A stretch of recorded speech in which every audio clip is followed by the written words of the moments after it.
To get started, let's wipe the slate clean and load in a brand new Dynamesh 128 project. Open up Lightbox by pressing the comma key and double-click the Dynamesh 128 project icon to load the project. ZBrush is going to ask if we want to save our current project, and in this case, there's nothing I really want to keep from our practice sculpt, so I'll click No, and here is our fresh project loaded up. Now let's take this opportunity to introduce a bit more of our ZBrush work environment.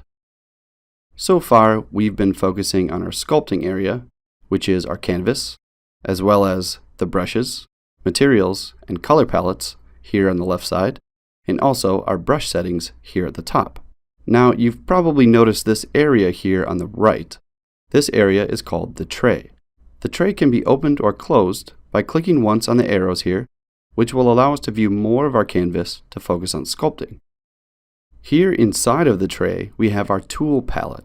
The tool palette is simply one of many other menus in ZBrush, which can be found listed here at the top. Now the tool palette holds all of our 3D objects in our sculpting project. Within the tool palette, we have all of these sub-palettes or sub-menus that hold other features used for modifying our surface, adding details, and all kinds of applications related to the tool itself. Now, a tool is just a term that we use to describe the 3D object that we're working with. A tool can consist of multiple 3D objects, which we'll discuss later in this series. To get started, we're going to pick an area to focus on to start to build off of as we move through the sculpting process. So I'll start off by choosing one of our core brushes to start dropping in some shape. The Move brush is an excellent brush to start shaping the mesh. Let's select it by pressing the B key on the keyboard and find it in the menu quickly and selecting it. Keeping in mind the hammerhead shark shape, I'm going to start pushing in and flattening down the mesh and start to rotate around at different angles to get a nice silhouette as well as good proportions for the head. Constantly changing the draw size as well as scaling further away from the mesh will allow me to move larger areas to quickly break away from the spherical shape. So the clay buildup brush is an excellent brush to use for sketching in some form and base details. So I'll switch my brush by selecting it, and we'll press the B key on the keyboard and find it in the brush palette inside of our quick pick brush menu. So this area here is shaping up to be the base of the mouth. So I'll go in with the clay buildup brush to carve out an area that will define the lips. It's easy to quickly carve out the shape of the mouth by pressing Alt, as well as building up around where the lips are. Don't forget about our smooth option, so press and hold the Shift key to smooth the surface just a bit if the sculpt starts to get a little messy. Now, as I'm laying in these defining lines here, I'll switch to the standard brush by finding it in my quick pick brush menu, and now I can go in with a more controlled brush stroke to sculpt in a line around the lips. And again, I'll press and hold the Alt key to carve inside of the mouth to start creating more definition between these two surfaces. I can also adjust the Z intensity of the standard brush by pressing the U key on the keyboard and adjust the strength of the brush stroke higher. So now we can go in and add to these surfaces with a stronger application. I'll knock back some of the details to keep my surface clean, and let's switch over to the Move brush now to start pushing and pulling again to refine the shape further. Now, I want to quickly go back and take a look at our reference image of the hammerhead shark. So let's navigate to the see-through slider here at the top and adjust the slider to a high enough level of transparency to see our image. I want to try and mimic the portion that connects the mouth area here to the hammer shape, which will eventually also hold the eyes. So without letting the image dictate my sculpt too much, I'd like to exaggerate the distance between the mouth and the eyes a bit to give my character more of a friendly appearance. So we'll turn off the see-through option by setting the slider back to 0. Now, in order to pull this shape up to connect the base of the head to what will be the eyes, let's use the Move brush again with a fairly large draw size to pull this area up quickly and start to shape. Remember to always rotate around the mesh, as well as scaling away from the mesh for more effective shaping. Now, this isn't perfect by any means, but it's looking okay for now. So let's move on to tackle getting the hammer shape pulled out here at the top, to start defining where we will be placing one of the major focal points of the character, which are the eyes.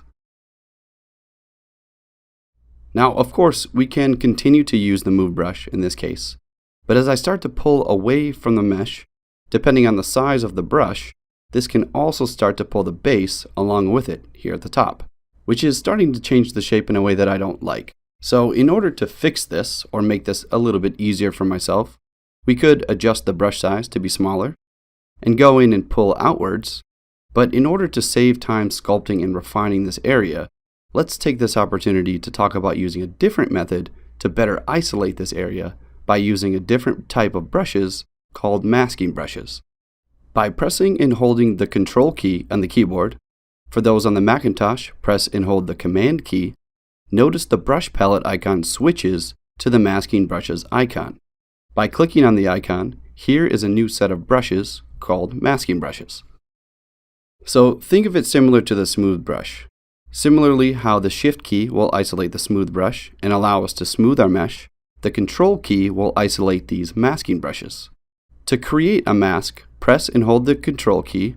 For those on the Macintosh, press and hold the Command key, and drag your cursor on the canvas. Now, this will draw a rectangle over the mesh. By letting go of our cursor, we have now created a mask on the surface. So this dark gray area here is our mask. To clear a mask, press and hold the Control key and drag your cursor on the canvas, and this will clear the mask. Be sure to let go of your cursor when you drag on the canvas to clear. Now, in order to use our masking brushes with more control on the surface, I'll make sure my draw size is a bit smaller here, and now press and hold the Control key again, which in this case will allow me to draw a mask on the mesh based on our brush. Be sure that if your intention is to draw a custom mask on the surface, when pressing and holding the Control key to access the mask brush, that you are drawing on the surface and not clicking on the canvas, which will access the rectangle selection. So you're probably wondering at this point, what does masking do? When an area on the mesh is masked, it will create a shield over this area and protect it from deforming or sculpting on this area.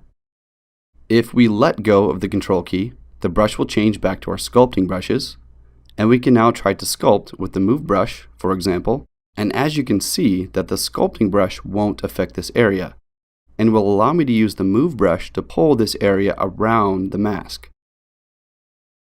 Now let's say we wanted to inverse the mask or reverse the way that it's selected on the mesh.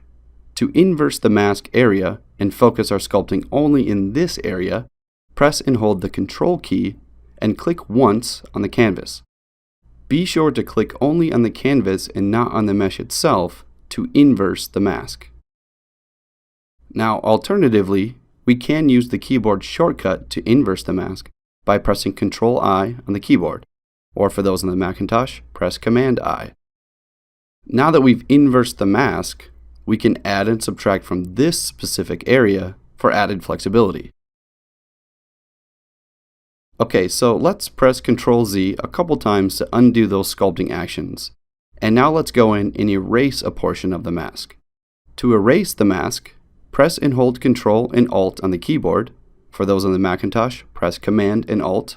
And by painting over the mask on the surface, this will erase the mask.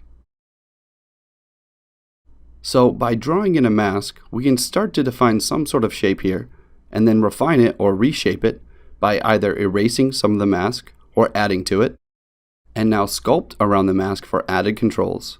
Or, if needed, we can inverse by pressing Ctrl-I or Command-I on the keyboard, or pressing and holding Ctrl and clicking once on the canvas. Using masking, we can create all different kinds of shapes within an area for added flexibility with the sculpting process. Now, don't worry, we're going to discuss some of these kinds of applications with the mask brushes further into the sculpting process. For now, we'll just focus on the basics. Thanks for visiting Z Classroom, and I'll see you in the next video.